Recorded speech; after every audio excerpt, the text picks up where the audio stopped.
carrying a legal gun just got a man killed. That's not a slogan. That's what happened. On January 24th, 2026, in Minneapolis, 37-year-old Alex Pretty was shot and killed by immigration agents during an altercation. The confirmed fact that immediately split the country is this: he was lawfully carrying a firearm, and yet within hours, the story flipped fast. Here's the contradiction. This administration says it defends gun rights. It also says it defends law enforcement at all costs. When those two collided in the street, only one was protected. And here's why this matters to you. If lawful carry can be reframed as a threat after the fact, then legality stops being a shield. It becomes a liability, something that can be used against you once the trigger has already been pulled. Now, here's the part nobody is saying out loud. The response wasn't confusion or investigation. It was certainty, a coordinated effort to lock the narrative before questions could form. What happened to Pretty is the surface story. What it signals is far more dangerous. And the next move is already taking shape. The official version of events sounds simple on the surface. A man approaches federal agents. There's an altercation. Lethal force is used. Case closed. But notice how little information that actually gives you. What's missing is just as important as what's said. What we do know is that Alex Pretty was described as a good Samaritan and that he was lawfully carrying a firearm when he was killed. Those two facts should normally de-escalate a story like this. Instead, they became the problem. Almost immediately, the focus shifted away from the agent's actions and toward Pretty's presence, his equipment, his intent. This is where the story stops being about one shooting, because this wasn't treated as an isolated incident. It was framed as a warning, a signal about how federal authority wants these encounters understood going forward. Here's the reframing question that changes everything. If lawful behavior can be retroactively cast as suspicious, then what does lawful even mean in real time? This is where the story flips, because once the narrative moved, it didn't slow down. It accelerated. The claim that followed was subtle but powerful. The problem wasn't the shooting. The problem, they implied, was what Pretty was carrying. Officials began emphasizing details that normally mean nothing to a lawful gun owner: an extra magazine, the presence of a firearm, the suggestion that these alone signaled danger. That move matters, because once you make that claim, you don't have to prove wrongdoing, you only have to imply intent, and that implication does the work for you. Here's the key detail that changes everything. Pretty wasn't accused of firing a weapon. He wasn't accused of threatening anyone with it. The focus stayed locked on possession itself. The equipment became the evidence. Think about what that signals. Preparedness is no longer neutral, it's suspicious. And suspicion, once introduced, lowers the threshold for force. Now notice what's missing. There was no prolonged public discussion of de-escalation, no sustained focus on alternative outcomes. The narrative narrowed quickly to one question: why was he armed? That's not accidental. Because if the public accepts that lawful carry can imply nefarious intent, then the justification for the shooting doesn't require new facts. It only requires repetition. This is where the ground shifts. Because once possession equals threat, the rules change for everyone who carries legally. And the escalation didn't stop there. It moved from implication to doctrine. What happened next was normalization, the idea that this was unfortunate but expected, that if an armed civilian intersects with federal enforcement, escalation is almost inevitable. Not because of what the person does, but because of what they represent. This is how standards quietly shift. In the past, lawful carry existed alongside policing, tense but tolerated. Now the presence of a firearm is treated as an accelerant, something that justifies faster, harsher decisions. The extraordinary starts to feel routine. This isn't new in American history. We've seen moments where emergency logic overrides ordinary rights. The pattern is always the same.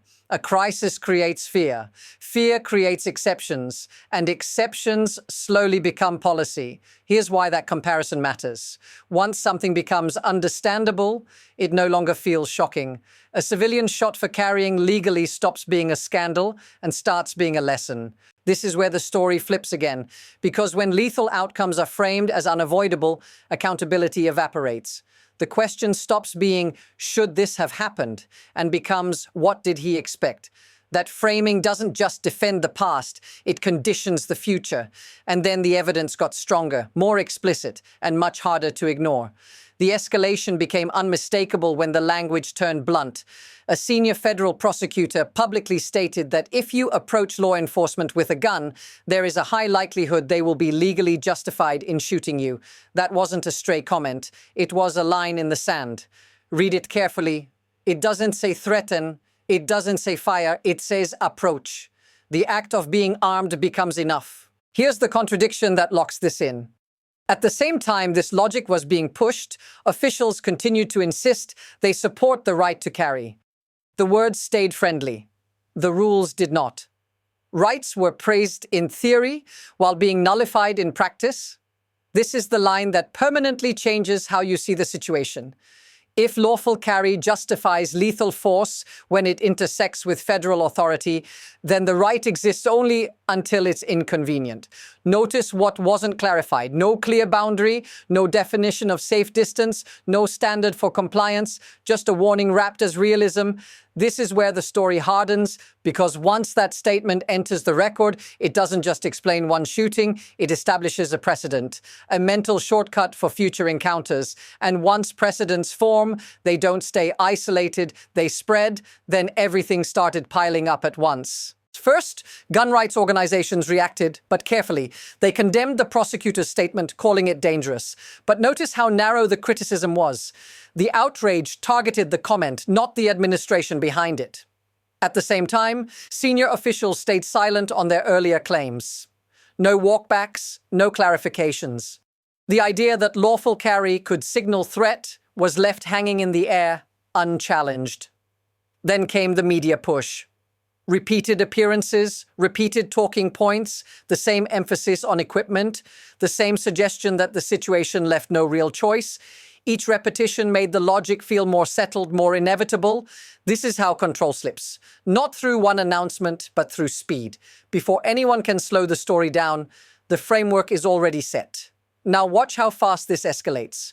What began as one shooting turned into a broader message about risk, compliance, and acceptable behavior around federal power. And here's the pressure point. Once multiple institutions move in the same direction, reversing course becomes politically expensive. So ask yourself the uncomfortable question. This is where it stops being abstract and starts hitting daily life. If you carry legally, you're forced into a new calculation, not about the law, but about perception, about whether someone with a badge might decide in a split second that your compliance doesn't matter, that your rights only exist until they're reinterpreted. Even if you don't carry, the ripple is still there. People who once felt safer stepping in, intervening, or simply being present now hesitate. The label Good Samaritan doesn't protect you anymore. It might even work against you after the fact. Residents near where this happened didn't describe feeling reassured. They described fear.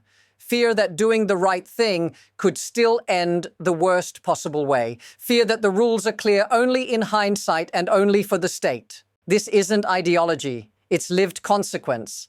A quiet pulling back, fewer people willing to act, more people trying to disappear in moments where clarity matters.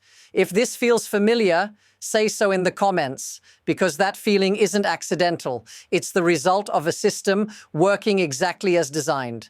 And once you see the mechanism, you can't unsee it. What allows this to happen isn't confusion, it's incentive. Federal agencies are built to protect their own authority first. When something threatens that authority, the response is predictable.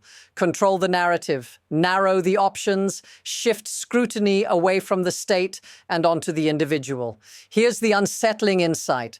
Rights are strongest when they don't interfere with power. The moment they do, they're reframed as risks. Not abolished outright, just reinterpreted until they stop functioning in practice. This is why the messaging mattered so much.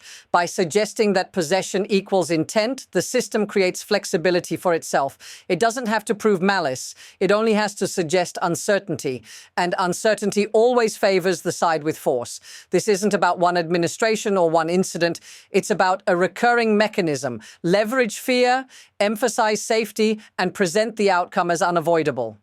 Once the public accepts that frame, accountability becomes optional. This is why mainstream coverage feels incomplete. It reports the clash, but not the incentive structure underneath it. The part where power quietly redraws the boundaries of acceptable behavior. And when systems discover a method that works, they reuse it. From here, the trajectory splits, but neither path is comfortable. One possibility is quiet normalization. No new announcements, no dramatic policy shifts, just repetition. Each future encounter framed the same way. Each outcome defended with the same language. Over time, people adjust. They carry less. They intervene less. They trust less. Not because the law changed, but because the risk did. The other path is resistance, legal challenges, public backlash, pressure from groups forced to choose between loyalty and principle. That path is louder, messier, and unpredictable. It depends on whether this moment is remembered as an anomaly or recognized as a turning point.